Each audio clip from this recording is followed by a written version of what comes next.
Hi, this is Mayur. You're watching The Objective Journalist.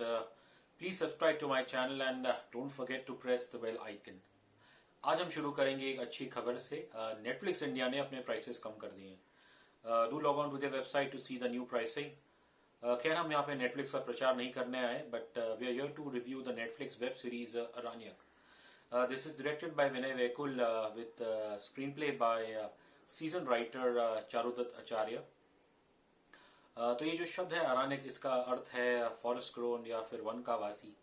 अब इस वनवासी के पूरी तरह से तो खुलासा नहीं होता है सीजन 1 में, बट जो इसकी बेस स्टोरी है that revolves around the rape of a 19-year-old French tourist Amy Baptiste Anastasia होमोल्का।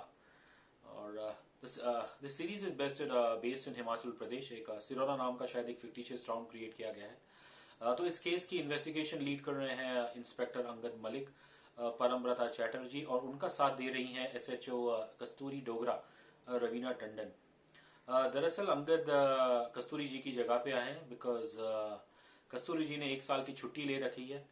अब उनकी छुट्टी शुरू होने से पहले आखिरी दिन जब वो काम पे जाती हैं, तब उस दौरान एक औरत जूली बैप्टिस्ट ब्रेस्टा खान, तो वो आती है और अपनी बेटी की मिसिंग रिपोर्ट फाइल करती है। दुर्भाग्य से दुर्भाग्य से आई थिंक 1-2 दिनों में उनकी लाश मिलती है जंगल में, एक पेड़ से लटके, और उनकी गर्दन पे एक पंजों के निशान है।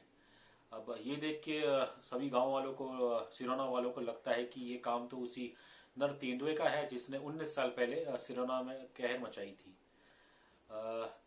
अब जैसे ही इन्वेस्टिगेशन आगे बढ़ती है, तो आई थिंक जो इस केस का रहस्य है, that opens a can of lust, greed, crime, deceit, and political opportunism. The web series can basically be summarized, in a very, just in 2 parts basically. जो पहला इसका पार्ट है, जो फर्स्ट 4 एपिसोड्स है, they are very underwhelming and average. और जो दूसरा part है, that is excellently written and even the performances are much better. So I think this is a short summarization of Aranyak. लेकिन coming to the first half, I think जो हमें problem लगा है, that is largely I think not just the average writing but the performance of its leads परमव्रता and Raveena Tandon. और एक चीज़ जो हमें और अच्छी नहीं लगी, तो वो है यहाँ की जो सिरोना की जो मॉरल बैंक्रप्सी दिखाई है, तो शायद कहीं ना कहीं उसमें राइटर शायद थोड़ा एग्जैजरेट कर गए हैं। अब कुछ हाल ऐसा है कि जो सिरोना में any people who are in power, चाहे वो पॉलिटिशियंस हो या फिर पुलिस हो या ब्यूरोक्रेट्स हो, तो सभी को there is a moral bankruptcy. Sirona is shown as a morally bankrupt town. जो हमें पर्सनली जो एक चीज अच्छी नहीं लगी, तो दैट इज बेसिकली द सिरोना के जो लोन कॉरोनर है, डॉक्टर जोशी, प्लेड बाय अनंत जोग, तो वो बड़े बेशर्मी से कहते हैं कि इस लड़की का रेप एंड मर्डर हुआ है और वो तो वर्जिन थी। तो आई थिंक ऐसे इनसेंसिटिव डायलॉग्स या ट्रोप्स वो हमें पर्दे पे नहीं लाना चाहिए। आई थिंक और इसकी जो ये मॉडल बैंक्रप्सी है, आई थिंक ये इतने सारे कैरेक्टर्स में दिखती है सिरोना की, तो I think someway I think it makes you feel sick and add to it की जो शायद लीड एक्टर्स है हमारे, they are not quite up to the mark. तो I think the first half हमें काफ़ी फीका लगा, और थोड़ा ये डर है कि शायद कुछ लोगों को तो शायद पहले 2 एपिसोड्स में ही बोर लगे और वो शायद कंटिन्यू ना करे। लेकिन हमें उन लोगों से गुजारिश है कि प्लीज़ ऐसा मत करें, because Aranyak is like wine, it grows like wine, कि वो समय के साथ बेहतर होती है, और वंस इट डज, तो तब ये आपको बिल्कुल बांध के रखती है all the way till the end. Coming to the performance, so Raveena Tandon वो 90s की एक्टर्स हैं, और there is a certain empathy for actors from that era, because ऐसी एक्ट्रेसेस का करियर अनफॉर्चुनेटली जो 90s की हमारी क्लीशेड फिल्में थी, मिसोजिनिस्टिक फिल्म थी, बस उन्हीं में बर्बाद हो गया। लेकिन 30 साल बाद ऐसे एक्टर्स को मौका मिलता है आज की इंडस्ट्री और खासकर ओटीटी प्लेटफॉर्म पे, कि वो अपने आप को रिडीम कर सके। अनफॉर्चुनेटली शायद रवीना टंडन यहाँ पे उस मौके को पूरी तरह से पकड़ नहीं पाई है। आई थिंक जैसा हमने सुष्मिता सेन को देखा आर्या में, I think she made very good use of that opportunity. Unfortunately यहाँ पे I think she doesn't make full use, Raveena Tandon. I think part of the problem is a confuse character. Kasturi Dogra जो है, शी इज वेरी टेम्परमेंटल है, थोड़ी judgemental है, और वो खुद कहती हैं एक डायलॉग में कि शायद वो एक अच्छी माँ नहीं बन पाई और एक अच्छी पत्नी भी। खैर, अब उनके जो पति है हरी डोगरा, विवेक मदान, वो भी कोई दूध के दूल्हे नहीं है। आई जो हमें जो एक प्रॉब्लमेटिक लगा विद रवीना टंडन योर इसकी जो पहाड़ी एक्सेंट है, हिमाचल की जो पहाड़ी एक्सेंट है, तो आई थिंक वो उसे पकड़ नहीं पाती है ठीक तरीके से। और जो उनका कंफ्यूज स्टेट ऑफ कैरेक्टर है, I think that adds to that adds her to her misery. I think ditto for Parambrata, I think just like Raveena Tandon, तो वो भी आई थिंक हमें डिसअपॉइंट करते हैं। Parambrata is acclaimed actor both in Bengali and Hindi cinema, और ये web series शायद और ये उनका पहला मौका है जहाँ पे उन्हें एक हिंदी वेब सीरीज में लीड रोल प्ले करने का मौका मिला है। बट अनफॉर्चुनेटली आई थिंक वो भी इस मौके पे पूरी तरह खरे नहीं उतरते हैं। और एक सर्टन इंटेंसिटी और एक सर्टन फिजिकलिटी जो शायद इस कैरेक्टर से चाहिए थी, तो वो कहीं ना कहीं हमें थोड़ी मिसिंग लगी इन द परफॉर्मेंस ऑफ पारमब्रता। तो लीड ने तो शायद हमें इतना इम्प्रेस ना किया हो, लेकिन इस फिल्म के जो सपोर्टिंग कास्ट में कुछ सीजन एक्टर्स हैं जैसे जाकिर हुसैन, मेघना मलिक, ललित परिमो, तो इन तीनों का काम बहुत ही बढ़िया है। Zakir Hussain plays the character of Manas, a local politician and businessman who wants to milk this tragedy for his vested interest. और वहीं दूसरी और मेघना मलिक प्ले कर रही है the role of the ruling MP या MLA जगदम्बा धूमल, और she also doesn't want the truth to come out in this case. और similarly I think Lalit Parimoo who is playing district collector Shrivastava, और वो भी नहीं चाहते कि इस केस का रहस्य खुले। तो ऑब्वियसली इन तीनों कैरेक्टर्स के इनके अपने अपने रीजंस है to suppress the truth, but in तीन जो सीजन एक्टर्स हैं इनकी परफॉर्मेंस बिल्कुल ही लाजवाब है।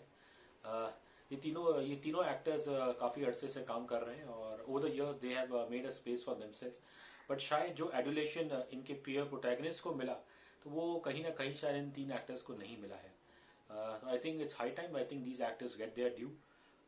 बल्कि मैं तो ये कहूँगा कि जो लास्ट 4 एपिसोड्स में इन तीनों के ज़्यादा सीन्स होने के कारण अरण्यक का जो स्क्रीन प्ले है और जो स्तर है वो बढ़ जाता है। इनके अलावा फिर आई थिंक जो हमें इम्प्रेस किया है कि वो सीरीज़ के कुछ युवा एक्टर्स ने, जिसमें तनीषा जोशी है who plays Nutan the daughter of Kasturi, then there is Nutan's boyfriend Bunty played by Vishwesh Sharkholi, और फिर DC डिस्ट्रिक्ट कलेक्टर के बेटे गगन प्रत्यक्ष राजभट्ट।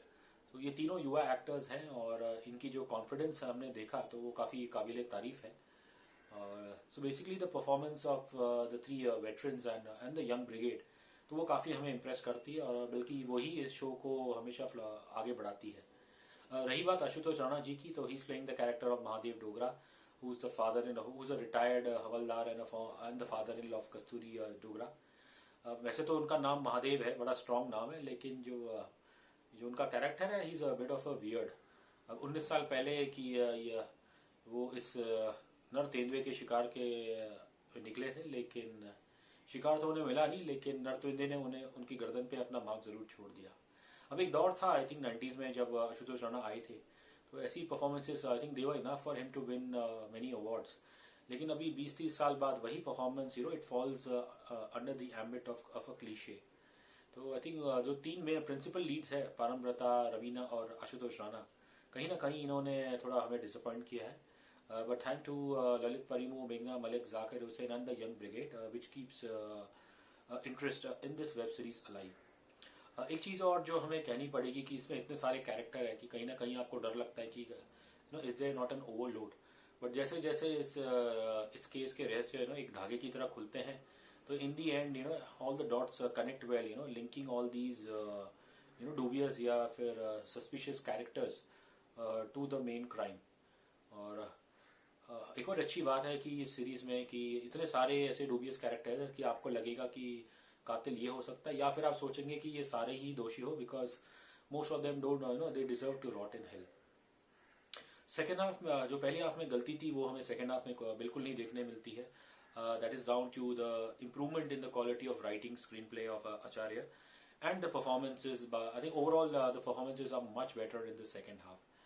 और रही बात टेक्निकल एस्पेक्ट की, तो इट्स बेस्ड इन हिमाचल, तो उसकी अपनी एक नेचुरल ब्यूटी है। बट क्योंकि obviously it's the story revolves around a rape and murder of a teen, तो वो जो एक ग्लूमी एटमॉस्फेयर है ना, तो वो पूरे सीरीज के सभी एपिसोड्स में वो ग्लूमी एटमॉस्फेयर हमें पर्दे पे भी दिखता है। इसका बैकग्राउंड म्यूजिक भी काफ़ी अच्छा है। I think all said and done, तो आई थिंक हम इसे देंगे 5 में से 2.5 स्टार्स। कहानी अच्छी थी, लेकिन इसे अच्छी तरीका से बोला जा सकता था।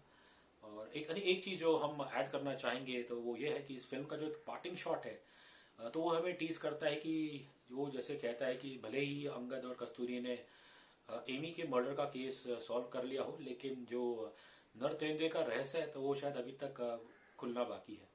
So it leaves you with a promise कि शायद सेकंड सीजन आएगा, लेकिन हमें थोड़ा डर है कि जैसे हमने बार्ड ऑफ ब्लड और वेताल जैसे सीरीज में देखा कि उनका फर्स्ट सीजन इतना अच्छा नहीं था, तो we didn't get to see the second season. तो इसलिए मेरी नेटफ्लिक्स से गुजारिश है कि प्लीज़ ऐसा ना करें। इस स्टोरी में काफ़ी पोटेंशियल है और हम देखना चाहेंगे कि हम देखना चाहेंगे इस नर तेंदुए की वाकई कोई नर तेंदुआ है कि नहीं। So that is our view on Aranyak. और आपको ये वेब सीरीज कैसा लगा, या आपको ये रिव्यू से आप सहमत है कि नहीं, हमें कमेंट सेक्शन में ज़रूर बताइएगा। So until we meet again next time, thank you so much and take care.